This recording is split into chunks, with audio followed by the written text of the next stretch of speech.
It is said that in New Orleans, culture doesn't come down from on high, it bubbles up from the streets. And perhaps that's not the only thing that bubbles up. Time once again to sit back and relax with your favorite drink and listen. Michael Duchamp drove down the rain-slick street. His brown eyes were narrowed as he thought about the dream he'd had. All he remembered was his brother's cut-off panic scream. He could have turned over and gone back to sleep, but it's been more than 4 years since he'd spoken with Robert. And even now, Mike could feel the anger build while his car flew down the road. Mike eased up on the gas. No need to catch the attention of some traffic cops. He was a cop too, homicide, but maybe they wouldn't cut him any slack. It'd be better to stay within the speed limit. All he needed was to end up in a cell while his brother needed him. There were no clues he could point to, but it felt like time was running out. The painful flash of regret made Mike grind his teeth.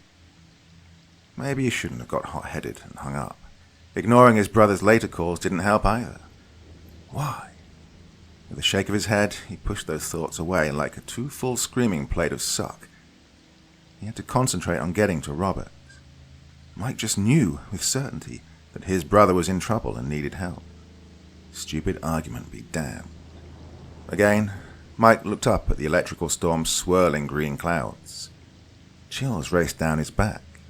There was just something wrong here, but he couldn't put his finger on it. Maybe a weather guy, weather person, would be able to explain what's going on, or maybe they wouldn't know squat. If Mike had some spare bucks, he would definitely put it on the squat option. He clenched his jaw. With great difficulty, he managed to relax. That stupid storm was the reason he was driving and not flying. Using a plane would get him there faster, but when he tried to use Bookem, his favorite hotel booking app, it showed that all flights had been cancelled, so he had to drive. Even though the scenery was almost a dark green blur, he remembered enough landmarks, so being lost wasn't an option. Didn't need a GPS. Mike had heard too many horror stories about them. The route was so familiar, even though he hadn't been through here for decades. His eyes were filled with tears while his heart was filled with fury. It was the last night. No, he wasn't going to think about that. He had to focus on getting to New Orleans and finding his brother. That was the only thing that mattered. A clearing came up on him. Several smoking cars were at the edge of the storm, while a cute, short black woman leaned on a car with scorch marks on the rear. Mike gave her a quick threat assessment. He was out in the middle of nowhere and alone. It's best to be careful. She had an oval face with eyes with a slight slant to them. Her hair was short. Mike noted that her jeans had scorch marks on them that seemed to go with the burn marks on the rear of her car. The other cars looked like they got hit by lightning in the front, and the drivers, well, they were burnt, smoking lumps. Mike looked away and thought about the black woman. There was something off about her. She didn't seem like a civilian. Would a normal person stay in the area with 2 toasted corpses? Even though he liked what he was looking at, he decided to be extra careful. Mike slowly got out of the car. The woman walked up. Mike liked that she didn't show up with a wide grin and start talking crap. But then again, that could be a sign of someone who's more of a threat. He pointed towards her toasted car. Looks like you're going to have problems with that rental. She smiled. It was a small one, but there was some warmth behind it. Yeah, I need your help. I need a ride into New Orleans. I can pay. Her clipped New York accent kind of annoyed him. Most of the cops he had to deal with from that city acted like dicks, but there were a few that were just regular cops. Again, Mike just had this feeling that this woman was special. Special what, he didn't know. No need to pay me. Again, he pointed at her car. What happened? The woman looked at him. Well, I drove in a bit and it didn't feel right. I don't like driving in the rain, but this felt different, like it was dangerous. So I turned around and got zapped in the rear. While the woman told her tale, Mike kept a close watch on her face for tells. Something that would show him she was lying about something. So far he didn't see anything. His gut kept whispering that she was leaving some details out. He'd gone up against some pretty smooth grifters, and it was pretty hard to tell if they were lying. There was also the chance that whatever the woman left out was a pretty useless detail anyway, or she thought it was useless. Then again, he still felt there was something important that she was leaving out.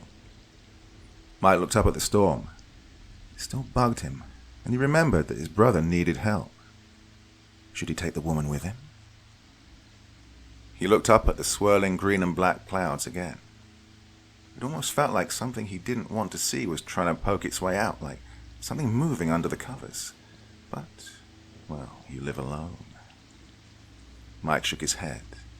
He knew those thoughts were scary and distracting. Just stick to the mission, as the army guys would say on TV. "Are you okay?" the woman asked. Mike flipped a coin in his head to trust the woman. It fell down. Whatever. Well, he was going to get some, if possible. Probably after his brother was taken care of. He stuck out his hand. "Name's Mike Duchamp." The woman grabbed his hand in a quick, firm shake. "Shalea Green. Friends call me Shelley. Well, enemies call me... I'm not going to be a potty mouth." Shelley smiled. It was a 1,000-watt one. All too soon, the lights faded. Mike smiled. He liked when people shook with a firm grip and didn't shake like dead fish or squeeze too hard. That was a sign of someone who's a dick. With a flourish, he pointed at his car. "Your carriage awaits." Shelley giggled and headed over to the passenger side of the car. He liked the sound. It felt good. Like finding $1 in a pocket when you want a candy bar and you think you have no change. And then he had to ruin that little bit of nice. Mike took another look up and regretted it. There was something about the storm that just rubbed him the wrong way, but he couldn't stop gawking. And in a few seconds, he was going into it. He hoped that he would do better than the other folks who got zapped. A moment later, he crossed himself and then got into the car. It had been a while since he'd been in a church, but somehow he felt that he needed more help. Mike turned the car into the center because of the wrecks in his way. As expected, heavy rain hit his windshield. It sounded like someone was throwing pebbles at him. And then it stopped. That was unexpected. He wondered what sort of storm just has rain at the edges. And there were more things to wonder about. The trees looked in fine shape, but there were slick, shiny spots in the road where lightning had struck. He wondered why lightning would avoid the trees and hit the ground and cars. Speaking of cars, several of them had burning passengers and drivers in them. He avoided looking at them. It just didn't feel right. Finally, they drove past the Zap cars on both sides. Then Mike moved to the lane going to New Orleans. There was a bright flash to the right of the car, and then gravel struck the car. Mike sped up. More lightning strikes started hitting around the car. Wait, why isn't lightning hitting the trees? No reply. For a moment, Mike was afraid to look at his passenger. Oh, maybe she'd be a burning lump of blackened meat. A quick sniff got him nothing. No, he'd have to look. Did he want to? Not really, but the desire to know was strong. He glanced over to his right. Shelley was just sat in her seat with her eyes closed. She wasn't burning flesh. Well, that was a relief. No weird Twilight Zone stuff here. Well, except for the storm. Mike turned his attention to the road. The lightning strikes were hitting around the car more frequently, and he was losing sight of the road because of the brightness of the flashes. It seemed that any moment the lightning would either hit the car or he would smash into something. Rain pelted the car for a moment, and then they were out. Mike took his foot off the gas and coasted to a stop. "All right, I got you through the storm or whatever that was. I'll let you out here and you can find a bus or something," Mike said. Shelley sat up and opened her eyes. For a moment she looked around. "Really? You're going to let me out here? It's a dead zone. Heck, I even used Google Maps and I could see it was a dead zone. Mike frowned. He started to say something, but then he looked around too. The sun was painting the area in an orange glow. It looked so cozy, the sun setting light on abandoned buildings stretching for miles. Lots of houses with no windows or doors, and it was quiet, too quiet. No birds or other people or, well, anything. Something about that started to bug him. Yeah, he thought, this wasn't a good place for a woman to be roaming around in. Heck, it didn't look like a place for a man either. A frown parked itself on Shelley's pretty face. Hey, sorry about that. Didn't know this area was abandoned. How about I get you to New Orleans, the city, and I find you a hotel there? Shelley took one more look around. Yeah, that's better. Look, I have to check on my brother first. Hope you're okay with that, Mike said, and then started the car. No problem, Shelley said. They drove through the area. At first it seemed to be totally abandoned, but Mike kept getting the feeling that there was something, or some things, living there. His foot began to press on the gas more. He couldn't see anything other than houses with no windows or doors, but every once in a while there'd be this flicker of movement, like something moving away from a window or doorway. He didn't really want to know or see what was hiding from him, but he had a feeling that eventually the hidden would reveal themselves. Shelley's voice filled the car low and with warning in it. Hey, be careful with your speed. If you go too slow, you'll look like a tourist gawking at everything. Nobody here likes the extra attention. On the other hand, if you go too fast, then something's going to think that you know what you shouldn't, and that's not good for us. Drive a little bit faster than the speed limit, okay? Do it now. A feeling crept up on Mike. The hairs on the back of his head were rising to attention. Someone or something was watching him. Maybe it had a sniper rifle on him, and in a few minutes his brains would be splattered on the windshield. He just had to survive so he could get to Robert. Another idea crawled up on him. How did Shelley know what was going on? Then again, maybe this wasn't the right time to ask, since he tried to dump her in this area filled with things he didn't want to see. The buildings turned into a blur. Slow down, Shelley yelled. Mike gasped. How could he slow down? He felt like a bullet was coming for him. Gotta go fast. Somehow he focused and slowly pulled his foot off the gas. It felt like he was pulling pieces of his shoe off a sticky metal plate. Slowly, the building stopped looking like a blur. Just like that, the feeling of imminent death faded. Mike kept his eyes face forward and only looked to the sides when he was at an intersection. A moment later, he took a shuddering breath. What was that? I don't know, and I don't want to know. Let's get to your brother before nightfall, Shelley said while her pretty face was filled with worry. He glanced to his left and right.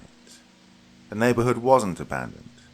There were lights in some of the windows and cars parked in driveways, but he didn't feel safe. There was something off about this area too. Where was everybody? What if there were no people? Maybe the whole neighborhood was abandoned. Mike pushed those thoughts away and then nodded. In silence, they rode to his brother's home. While he pulled up to his brother's house, Mike went through his memories. Not the real painful ones, no. That was too much for now. Robert had inherited the house from his foster parents. He lucked out. Also, the mortgage was paid up. It really was his house now. Well, the fight they'd had wasn't about that, though. Mike looked up at the house. It needed a slight painting, and the yard needed a mow, but it still looked like someone was taking care of things. He hoped that it wasn't too late. Shelley, stay in the car. I'll come get you. Sure, just don't take too long. I don't like the feel of this area, Shelley said, and then looked around again. Mike left the car and pushed away thoughts about what they'd gone through. It was just too strange. All of the riding around had led to this. He hoped that Robert was still alive. Mike rang the doorbell on the black painted wooden door. Robert opened the door. His eyes widened. Oh, shit. Mike! Then he grabbed Mike and held him close while blubbering away. "Hey, man, God, I'm so sorry about what I'd said about Dad. Should have held my tongue." Mike hugged his brother back. "Nah, man, look, it's in the past. Don't worry." Robert released his brother and then wiped his brown eyes. "God, how did you know that I needed you? Things got so strange, so bad, so quick. I couldn't even use the phone to call." Mike wiped his eyes too. "I just had this feeling you needed help, so here I am." Robert smiled and then looked at the sky. Fear crept into his face and a frown appeared. Then he looked at the car. "Things aren't so good around here at night. You better get your friend, or whoever she is, inside." Mike didn't like seeing fear in his brother's face. It just didn't feel right. "Yeah, sure." He walked back to the car. Robert yelled, "Hurry up! Look, I'm closing and locking the door when the sun goes down." Shelley left the car when Mike approached. Mike stopped for a moment. "Do you know what's going on?" Shelley shook her head. "No, I'd rather find out from inside a house with a strong wooden door than outside." They made it, just as the last rays of the dying sun faded out. Robert made sure all of the locks were secure. Mike saw all of the locks, and a chill went down his back. He wondered what was really going on. The last time I saw so many locks was when I visited a friend in NYC, and he lived in a good neighborhood. Well, that joke should have gotten some laughs. Silence. Shelley looked at Robert, and Robert looked back. It reminded Mike of the time he went on a raid with some other cops into a crack house. Raiding them was the worst. There was a range of folks from hostile to just high. There was also an unknown element to it. Some drug-crazed person could jump out of nowhere and jab someone with needles contaminated with God knows what. So yeah, when the cops rode to the crack house, everybody wondered if they'd ride back home healthy. Now he recognized that sharing of fear. "Robbie, you gotta tell Shelley and me what's going on," Mike said. Robert nodded. "Yeah, but first we gotta fix dinner. Bad news doesn't feel so awful on a full stomach. Oh, I ran out of beer. Just got some Dr. Peppers." "Geez, Robbie, now I know you're really in danger. No beer? Well, I guess it could be worse. You could have that nasty Mr. Pip stuff," Mike said. Robbie smiled. It was weak and fleeting. "Hey, don't you go disrespecting the Honorable Pibbs. I make a cake using that stuff, and it won a culinary prize. People love it at my restaurant."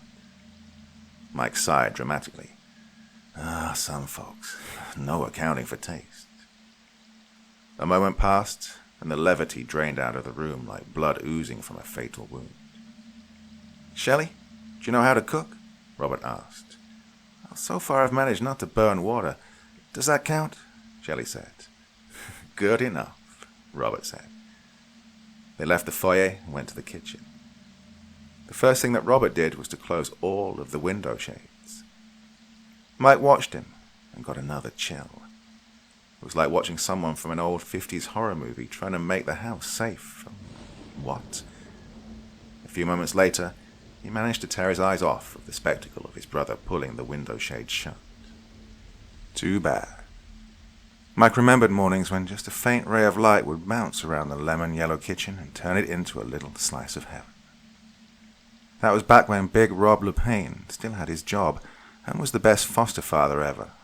No, father.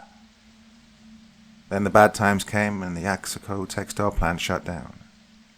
Big Rob was a chef at a restaurant across the street, not a worker. But the shutdown hurt him too. Nobody would come in, and eventually Big Rob's closed down. Things went south, as they say, as Robert Sr. hit the bottle and anyone else too slow to get out of the way. Mike's eyes burned. He grabbed a napkin to dry them. For a sad moment, he wondered if those mornings actually existed, or if it was just all pain and loss. "Mike, we sure did have some good times in this kitchen," Robert said while his brown eyes went back to the past. Mike wanted to disagree, but deep down he knew Robert was right. It wasn't all dark. Robert sniffled. Shelley rolled her eyes. sorry to break in and be rude, but what are we going to eat? Robert looked in the white fridge. Mike was surprised that it was almost empty. Made his fridge with its meager amount of food in it look overstocked. Then Robert checked the freezer section. It looked like there was plenty of room to rent there, too. Empty and cold. Robbie, you're a chef. Why is your fridge emptier than mine? Mike asked. Robert turned around and a look of fear crossed his face. A chill went down Mike's back again. He didn't like what he saw and dreaded what was coming next. You don't have a store nearby to buy stuff from? Shelley asked. Her eyes flicked from Robbie to Mike. More chills hit Mike's back. Hey, Mike, remember that Piggly Wiggly we used to go to? Yeah. Well, it was open until recently. Guess I should tell you everything, Robert said and looked down. He then looked up. I was driving back to the store a few weeks ago, and I saw something. What? The area near the store was not that great even when times were good. After that, it was just abandoned buildings for miles and miles. Anyway, I saw something. Bright white eyes in a face that was darker than midnight. When I glanced at the road and looked back, it was gone, Robbie said, sweat breaking out on his forehead. What, you saw a black person and that scared you? Mike frowned. Robert sighed. No, yeah, it was a black person, but it was something that was car tire black or even darker. Like what you see in a lawyer's heart or worse. Oh, not brown. No black person I know has totally white eyes either. When I came back, I didn't see it at the same place, but driving home I caught a quick glimpse of it again somewhere else. Changed my route. Burned up too much gas driving out of the way, but I would always either see or catch quick glimpses. Well, after a while, I couldn't do the drive anymore. Mike looked at the shuttered windows and looked back at Robert. Is that why you shuttered the windows? So you wouldn't see whatever's looking in? Robert nodded, more sweat dripping down his brow. He brought out a grey hanky and wiped his brow. I'm so scared. I'll see those eyes at the foot of my bed and that... Shelley frowned. We're here. We won't let that happen, Robert. For a moment, Mike sensed that there was something different again. Still couldn't put his finger on it. He nodded.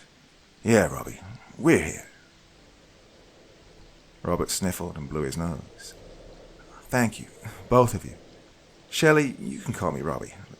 Guys, I'm going to go down to the basement and check the freezer. Might have something down there. In the morning, we'll be gone, if we survive. You want me to come with? Mike asked. For 2 brief moments, Robert stood tall like a king. This is my house now. I'll be fine. Then he shrunk back down to a frightened man while he shuffled off to the basement. Shelley looked at Mike. Mike looked back. What's going on around here? She asked. He shrugged. Don't know. And I don't want to know. Yeah, sometimes you don't get a choice. You'll get to know even though you wish you didn't, Shelley said, and then walked up to the shuttered windows. You know, my mama was afraid of vampires. Loved movies about them, but the nightmares not so much. She told me about one dream in which she was closing all of the windows, but at the last one, the vampire grabbed her and she woke up. Is your mama all right? Mike asked. Yeah, she gave up vampire movies after that. For some reason, she still watches horror movies. But that one creature just gave her the worst nightmare, Shelley said as she pulled out a brown wooden chair from under the table and sat on it. I feel like that when I watch CNN. God, that Anderson Cooper is just so pale, Mike joked. My mother also gave that station up. Too much real horror there, Shelley said as she glanced around the kitchen. Well, what do you think my brother saw? Is it possible? Mike asked. Shelley shrugged. There are so many strange things out there. Did you see anything when we were in those abandoned neighborhoods? I was too busy driving. Didn't see anything but blacktop, he said. It wasn't exactly the truth. The fleeting glimpses were enough to convince him that a full view was something he didn't want to have. Robert broke in.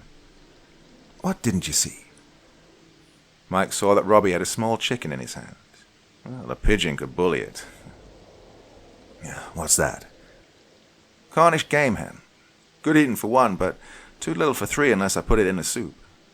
I might need someone to go outside and get some rocks. Silence filled the kitchen. Shelley and Mike shook their heads. Well, there goes my chance to be a comedian. What didn't you see, Mike? Wait, what's the deal with rocks? Mike asked. Just a joke. Haven't you heard the story, Stone Soup? Mike shook his head. Let me see what cans are left around. Again, Mike, what didn't you see? Robbie said, and then placed the tiny hen in the sink. You know, the road that leads into town? Well, we drove through that area. Looks like it was totally abandoned, Mike said. He was hoping that the subject could be dealt with quickly. Too many bad thoughts and feelings for him to deal with. Robert rummaged through 2 cabinets, but didn't find any food. Yeah, you don't have to say that anymore. He looked through more. Mike thought that Shelley would say something, but she kept quiet. Ooh, come here, you beautiful dented can of asparagus soup, Robert crooned. We got some type of supper now. More rummaging produced some string beans and some really small potatoes. Briefly, Mike wondered how much food Robert had squirreled away, and how long it would take him to run out after he'd stopped shopping. Well, that thought faded away as Robert started cooking. The meal was great. Well, Mike hadn't had a home-cooked meal in a while that didn't need soy sauce. And the company was even better. But eventually, the warmth of the conversations faded, and it seemed like the darkness pressed against the windows. Any second, he expected them to creak from the weight. Everyone retreated into their own heads as they wondered what was going to happen next. Shelley stood up and stretched. Well, that was a fine meal, even if we just shared a sparrow. Robert grinned for a split second before worry clamped down again on his face. Mike hated seeing his brother like this. I guess we need to get ready for bed. More fear crossed Robert's face. Shelley glanced at her watch. Too early. It's only 9. Hey, Robbie, do you have Netflix? Robert looked away and then back at Shelley. There's something wrong with the TV. I read now. Again, Shelley glanced at Mike. Mike looked back. Robbie, what's wrong with your TV? Robert looked away and then back at Mike. It's better if I show you. Do you have to? Couldn't you just tell us? Shelley said. Robert shook his head and got up. He turned, and Shelley and Mike got up and followed him out of the kitchen. Mike wondered why he didn't ask for a tour of the house. Yeah, he'd grown up in it, but he was sure Robert had done some changing, or, well, maybe not. It was just a few steps to the living room. A lumpy beige couch faced a dusty table where a TV should be. Mike thought about asking, but then he didn't really want to know. Well, he wasn't sure. Robert led them to a guest bedroom and they all filed in. There in the small room, sitting on a table facing the bed, was the dusty, missing TV with the remote on top. Mike grabbed the remote. Let's see what's on ESPN or CNN. He missed the look of fear that crossed Robert's face. Mike hit the on button and the screen filled with a greyish-white light. And the lights dimmed for a moment. 2 blurry creatures tore at each other in some sort of forest. The sound of claws tearing into soft flesh was so realistic that Mike's stomach started to churn. Must be a nature show or one about politics. No one laughed. Then the 2 creatures stopped clawing at each other and faced the screen. Mike had a strange feeling that the creatures were looking at him. A chill raced down his back. Yes, he was quite sure now. Robbie said, "Turn it off." Mike wanted to see what would happen next. The creatures started walking toward him. He could see them getting larger as they approached. "Change the channel," Shelley yelled. Mike hit the button and nothing happened. The creatures kept on moving closer. He tried to will his fingers to hit the power button, but they felt like lead blocks. just as the creatures got close enough for Mike to get a detailed look at the bloody, oozing gashes that each monster had. Shelley snatched the remote from Mike's nerveless hand. "Sorry." She hit the power button, and the screen went blank. Well, Mike would have said something, but then he saw the plug for the TV lying on the floor. He looked at Robert, and Robert just shook his head. "Robbie, I think you should lock this door just to be careful," Shelley said as they left the room. Robert nodded and then walked past Shelley to lock the door. Again, Mike wondered what was going on. The TV shouldn't be working without being plugged in. "Robbie, did you call the cable company about this? What's going on?" Mike said as they sat in the living room. Robert shook his head. "At first my landline and cell worked fine, but later on I started hearing whispering in the background on both, like there was another conversation. You know, like those old-timey party lines. Except I didn't feel like I was having any fun." Mike shrugged. "Yeah, I used to date a woman who did work with wireless phones. She said companies were always finding ways to get more data in limited lines. Maybe your service was just being too cheap, or it was a peak service time." Robert's eyes flicked to the empty table. "One time, I tried to call a friend and got something else. And yeah, I used the phone's memory, so the number was right." Shelley looked at Robert. "Something else?" Robert sighed. It growled, but that wasn't the worst thing. It sounded like... Robert stopped. A moment later, he started to sniffle. It sounded like Dad, but again, it wasn't him. It was like the worst part of him had answered the phone. Mike looked away. He fought back the memories of the day he'd driven away. It took him a few moments to gather his thoughts. "Why did you stay? I mean, the TV, the phones. Strange black things would have sent me packing a long time ago." Robert frowned. "Well, you were good at knowing when to throw in the towel." Shelley stood up. "Guys, let's not go there. I know why Robert stayed. You didn't believe any of the weird experiences were real. Like, oh, I must have seen something the wrong way." "Robert, why did you stay with him? You knew what he was doing to me. I don't blame you because you were a kid, but Mama," Mike said as his voice rose. "I don't know why you didn't or couldn't. But Mama, why? Why did she... She loved him and you. It broke her up inside when the two of you didn't get along. Did you know if you'd stayed, you would have gotten a house?" Robert replied. Mike's eyes widened a bit. "What? He hated me. If you knew what he did to me..." Robert looked down. One by one the words tore themselves out of his chest. "The night you ran away, Rob, Daddy, tried to kill himself. But we managed to talk him out of it. He stayed up all night as he cried and talked. Do you know what his greatest regret was? You.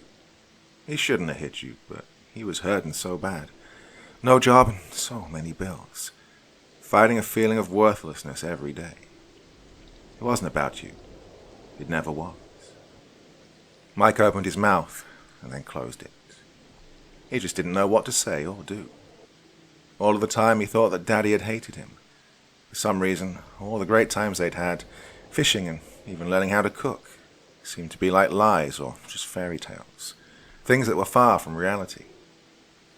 Shelley sat down and just watched. Her big brown eyes took in every detail. Robert looked up. "If you'd come back, you'd have seen a great change in Daddy. He went to some sort of therapy and got 2 jobs. Well, they were a big step down from someone that ran their own restaurant, but it was money that we needed. Still, things were pretty tight. Mama and I both got jobs, and we managed to make an okay life for ourselves. We got the mortgage paid off, so no bank could throw us out, and, well, a few years after that, Daddy died." Mike looked up too. His eyes stung, but he managed not to cry. "Robbie, I'm sorry. I didn't know." "Hey, I understand. Somehow you knew I was in trouble and you came. I'm glad you're here, brother," Robert said. Mike dug in his pocket for something to wipe his eyes, but there were no napkins. Well, Shelley got up and offered him one of hers. Mike took one to wipe his eyes, while Shelley sat back down on the couch. Not to, dampen the moment, but we need to make some plans for tonight's sleep, Shelley said. I don't want to wake up and see those black things hanging over me. Sorry, Shelley, Robert said. Shelley waved her right hand dismissively. Hey, I'm black, but I'm not that black. Yeah, I get what you're saying. How about we camp out in the living room? You place a chair under the door to the TV and a bottle. Why? Robert asked. Mike nodded. Yeah, I saw that in a movie where Mel Gibson played a paranoid cabbie. If something pushes the chair, the bottle falls and breaks. I also suggest that someone stays awake just in case. Well, he hoped nothing would happen, but even thinking about what he'd seen gave him another chill. Some of the gashes were pretty deep. A scary thought suggested that maybe shooting the creatures wouldn't work. Shelley nodded. Okay, I'll stay up for 4 hours, then someone will have to relieve me. In the morning, we get out of here. Yeah, well, I already have my bag packed, Robert said. Only one bag? Mike asked. I'm not a woman, and I can buy cooking utensils anywhere, Robert said, and then winked at Mike. Oh, you guys are so freaking cruel, Shelley said, and then laughed a little. That little bit of levity warmed everyone until the pillows and blankets were placed in the living room. They moved the couch and the table so there was more than enough room for sleeping. Mike noticed that Robert didn't go upstairs to get his blankets and pillow. Well, he guessed that Robert didn't want to be alone. While they moved the furniture around so they could have more room for the blankets, Shelley smiled. Hey guys, it's going to be fun. Instead of being under siege by unknown threats, we could make it like a little slumber party. Robert shook his head. Well, I ate the last of the popcorn, and there's nothing left but cold water. Mike grimaced. Well, yeah, I doubt there's anything good on TV. Shelley sighed. It was kind of dramatic. No ghost stories either? I know this great one about a phantom crack hole. The combined glares from Mike and Robbie made Shelley shrug. Okay, I'll just take the first watch. After taking a white bedsheet from Robert and placing it on the floor, Mike looked around. He needed some time to think. Hey, Shelley, can I do the first watch? Shelley nodded. Mike sat on the couch while everyone else settled into their blankets on the floor. Then he got up to place a chair under the door just in case. Nobody objected. It seemed kind of crazy, like something out of a horror movie, but no, he was actually living it and wanted to continue. Then there were the revelations Robbie had dropped on him. It seemed so fantastical. The man he thought was a heartless monster was actually a person who suffered. Gingerly, he went back through his memories like a nervous soldier going through a minefield. The good memories felt good, but they provided a painful contrast against the bad ones. Of course, those were overlaid with a feeling of betrayal. Why would someone that loved him so much do such a terrible thing? Well, now he knew better, but his emotions, like a car speeding down a rain-slick road, would take time to slow down. And that's when he heard it. The sound of a bottle smashing itself against the floor. He looked at Shelley and Robbie. They were still like statues. For a moment, he wondered if they were alive. Something struck the door, causing a thunderous boom. A crack zigzagged down the center of the door. Mike looked at the two still sleepers and wondered what was wrong with them.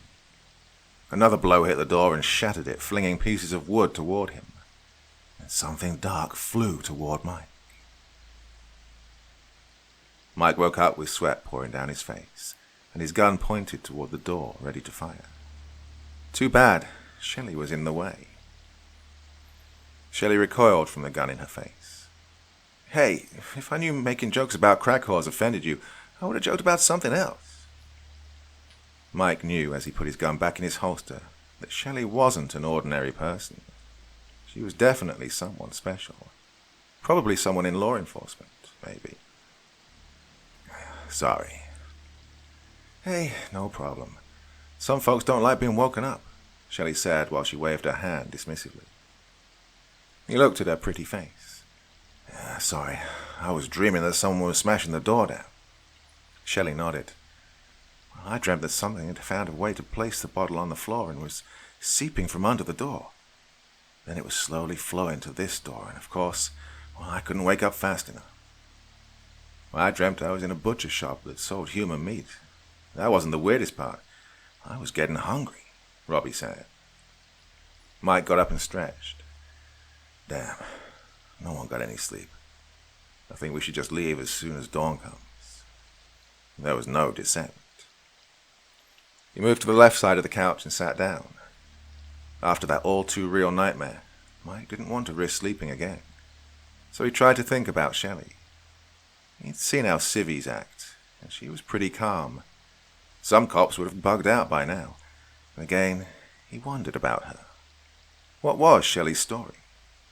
Well, he must have fallen asleep at some point because he woke up to hear frenzied banging at the front door. Someone screamed. "Hey, is anyone inside? Please, help me. The black things are coming." Mike looked at his watch. It was around 4 a.m.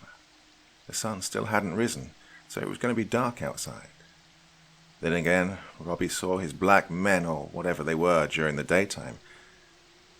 He placed his hand on his gun and headed for the front door with Shelley and Robbie behind. When he got to the door, he wondered if there'd be a person or something horrible on the other side. Did he really want to know? Shelley looked around then, back at Mike. "Please open the door. You wouldn't want some poor guy dying when you'd had a chance to save him." Mike reached for the top lock, but Robert brushed his hand away. "Sorry." A moment later, the door was open, and this pale, skinny guy with dark hair and dark eyes was dragged in, and the door slammed shut and locked. Mike was surprised at how fast everything was done. The guy just stood there, shivering and looking around for a few moments. Thanks. Could feel them moving up on me, even though I couldn't see them." Mike narrowed his eyes. "Who?" "I couldn't see them, but I could feel them. You know, like how when the hair on the back of your neck rises when something's watching. When can we leave?" the guy asked. Glances were exchanged between Robert and Shelley. Mike just looked at the guy. It seemed like he was the real deal, not someone trying to trick them or something. He stuck out his right hand. "Hey, I'm Mike Duchamp." The guy stuck out a shaking hand. Mitch Myers. What's going on?" Robert and Shelley introduced themselves. Mike shook his head. "Look, I don't know, but we're going to leave when the sun comes up." Mitch looked around. What if the sun doesn't rise? I mean, like it's cloudy or something. Shelley frowned. "We'll leave anyway. Did you see anything while you were out there? I mean, earlier?" Mitch looked around like he was trapped. Yeah, I was hitchhiking down to Miami and this guy lets me off near a dead area. It's so quiet. No dogs, birds, no bugs. But, I could feel like I was being watched." Shelley and Mike exchanged glances. Mitch saw that. "What? You guys know something?" Shelley glanced at Mike again. "Yeah, we stopped for a moment in the dead zone before driving away. Not sure what was going on there, but we were happy to leave." Mike wondered if Shelley was still pissed at him. It seemed like such a dick move back then, but, well, he had apologized. "Well, I started walking, but I kept feeling like something was pacing me, like it was deciding when to attack. Got lucky and found a bike. I wrote that, but it didn't help. Whatever was following me just moved faster. I hear the footsteps speed up, but if I look back, I'd just see like a quick glimpse of something heading for cover. Started riding faster. A few blocks from here, the bike broke. Almost hurt myself in the crash. Anyway, I checked out the bike. The rear tire had been slashed by something made of bone. Shouldn't have touched it. My hand went numb like I'd stuck it in a freezer for an hour. You ever seen one of those ninja throwing stars? Kind of looked like that, except it was made of bone and something else that made me queasy to look at. I just left the bike, ran as fast as I could until I found the house with the open door. I should have kept going, but I had to see if I could get help or something. The open door was the first clue. Second one was the trail of blood that led through the house. God, stupid, curious me. I had to follow it right to a TV. What the hell? The TV turned itself on. Well, I didn't stay to see what had happened next. Got out and, well, eventually I ended up here. Thanks. I probably wouldn't have made it till morning, Mitch said. Mike noticed that Mitch seemed to be much calmer after telling his story. You guys got anything to eat or drink? Mitch asked. Robert shook his head. When we get into town, dinner's on me. Guys, let's go back to the living room and get some more rest. Mitch frowned. After what I've been through, I don't know if I can sleep. Don't worry. You can just relax for a few hours, Shelley said. They trooped back to the living room. Oh, there weren't enough blankets, but Mitch didn't care. He just sat on the couch. Mike sat on the other side of the couch while Robert and Shelley went back to their blankets on the floor. After a few minutes, he felt his eyes close. A bottle broke somewhere. Mike clawed his way back to wakefulness. Somewhere in his sleep-addled brain, he knew this was important. Time to bail. We gotta go, Shelley screamed. Mike opened his eyes to see Shelley ready to shake him awake. Flick that safety off your gun. Come on, it's go time, she said, and then moved to Robert and Mitch. Robert was sitting up, but Mitch was taking too long to wake. That's when Mike heard the dragging, sliding footsteps in the hallway. Yes, it was going down. He was excited, but also very scared. Mitch finally woke up and stood next to Shelley while Robert pulled a big duffel bag from a dark corner. Let's get the fuck out of here, Robert said, and headed to the door that led to the kitchen. I'll keep the rear secure. The rest of you follow Robbie, Mike said. Shelley stood and frowned. No, I'll check the rear. We might need that gun later. For a moment, Mike thought about arguing, but something in Shelley's eyes confused him. Let me guess. You'll tell whatever's on the other side of the door, it shall not pass. It was so quick, that fleeting smile, but somehow it went straight to his groin, and it felt right, like he'd guessed something close to the truth. Guys, you can do the kissy face later. Come on, we gotta go, Mitch said. Don't worry, I got a shotgun stashed near the door with lots of ammo. Right, let's go, Robert said, and opened the door. Mike followed Robert while Shelley and Mitch followed them. They were out before something banged on the door to the TV room. He hoped that they'd get out before the creatures entered the living room. Robert went to a cabinet and pulled out the shotgun. Then he placed a box of shells in his duffel bag. Let's get to the car. Mike just hoped it was clean and oiled. Yeah, he said, and got his gun ready. Behind them, the banging seemed to get more frenzied.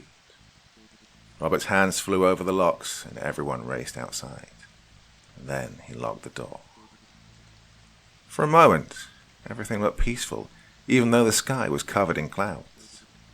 In the east, the sky was brightening up a bit. Mike hoped it was dawn. Even if the horrible things didn't care about sunlight, it did make it easier to see. The air seemed to get colder and heavier. A feeling of menace caused chills to run down Mike's back. Oh shit, they're here, Mitch whispered. A river of darkness rose up from the ground around the car. It separated into a group of figures darker than night, with dead white eyes. One of them stuck its hand, or paw, Mike couldn't tell, into his car's grill. Get away. Stop messing with my car, Mike said. Then he fired at one of the creatures. Nothing happened. Several of the creatures crept forward. Do something, Robert. Shoot them, Mitch screamed, and then backed up. Mike, give me a gun or we'll all die, Shelley said, and reached for Mike's gun. Mike looked at her. For a moment he thought about not doing it, but then he gave her the gun as the black figures approached. Well, he wasn't sure, but he thought there was some kind of golden flash when she gave him back the gun. Okay, shoot the bastards. Mike aimed between the eyes of the closest black monster and fired. It just faded away. The others stopped their slow crawl towards them. "Shelley, put some mojo on my shotgun too, please," Robert said. A few moments later, Robert started firing too. The remaining black figures all just faded away. Mike reached behind his back for another clip and came up empty. "Oh, I'm out. Yeah, I hope that's it. Do you have enough ammo, Robert?" "Yeah, but I have to dig in my duffel bag for it," he said. Something banged on the door behind him. "Shit. Let's go," Mitch said while looking around. They headed to the car and got in. Mike started the car, but got nothing. Nothing but clicks from the engine. "Oh, that's not good." He checked the dashboard. "Battery's dead. Now what?" Oh shit. Can't wait for a jump," Mitch said while his eyes darted around frantically. The banging on the front door was speeding up. Mike knew it was only a matter of time before whatever was trapped inside got out. "Pop the hood," Shelley said. Mike frowned. "What?" "Pop the freaking hood while we got the time," Shelley screamed. Mike hit the button for the hood while Shelley got out of the car. She stood in front of the car while glancing at the engine. Mike wondered what she was going to do while she stood there. "Robbie, I think I can see a crack in your front door," Mitch screamed. Mike saw a blue flash, and then the battery indicator moved away from no charge. It kept moving and stopped at a quarter charge, and that was enough for the car to start. Shelley slammed the hood shut and got back in. Mike started the car and stomped on the gas. The car tore down the road. He saw out of the corner of his eyes pieces of Robert's front door fly into the street. Nothing to be done about that unless whatever it is can run as fast as a car. Oh my God, what the hell is going on here? God, what if things are worse in New Orleans? We might be moving from the frying pan into a fire, Mitch said while still looking around. Mike wondered about that too. He also wondered about what Shelley was. She had some sort of... oh. He pushed that thought away. There's no such thing as magic. But he had seen things. Again, he pushed that thought back. Now is not the time for that. Shelley turned and looked at Mitch.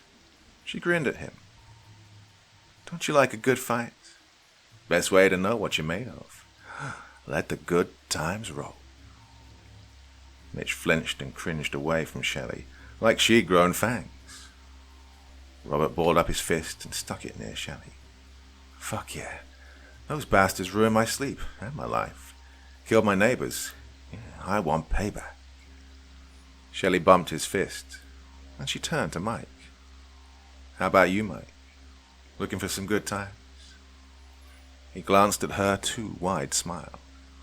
At first, the events of the day seemed strange and scary. Then he looked at his brother's face, and he saw the determination there. Whatever was going on, he was going to keep his brother safe and find out. He gave Shelley his own 1,000-watt smile. "Laissez le bon temps rouler. Let the good times roll." Mitch squeaked. "God, you guys are freaking nuts!" as the car sped toward the dark, huddled buildings under a swirling green cloud.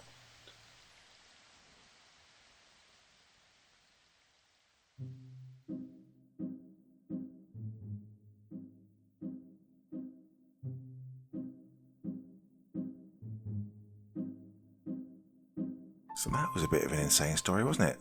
Who was Shelley? What was she up to? Well, things were kind of revealed at the end, but it does kind of set things up for an extended story. More episodes, maybe. Well, we shall just see, but I don't know, there was something about that one that really appealed to me. Never quite knowing what was going on throughout the whole story, and everything left a little bit open. Well, that's enough for me for one evening. Oh, Friday again already.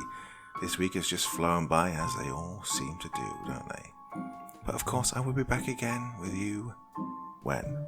When do you want me? Come on, tell me. When do you want me? There'll be a story on my second channel tomorrow night, and maybe something here again on Sunday, one of the serials that I've been doing for you. Well, I'll definitely be back again soon, but until then, very, very sweet dreams, my dear friends, and bye-bye.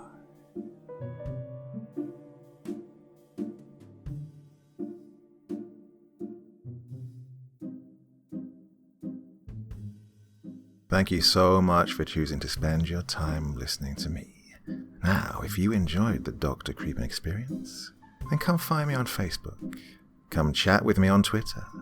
Listen to the background music and download it if you like on SoundCloud. Drop by the store, pick up a t-shirt.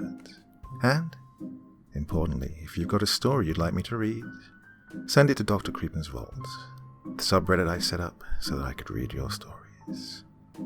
Now, looking forward to seeing you all again real soon. So, come check me out, okay?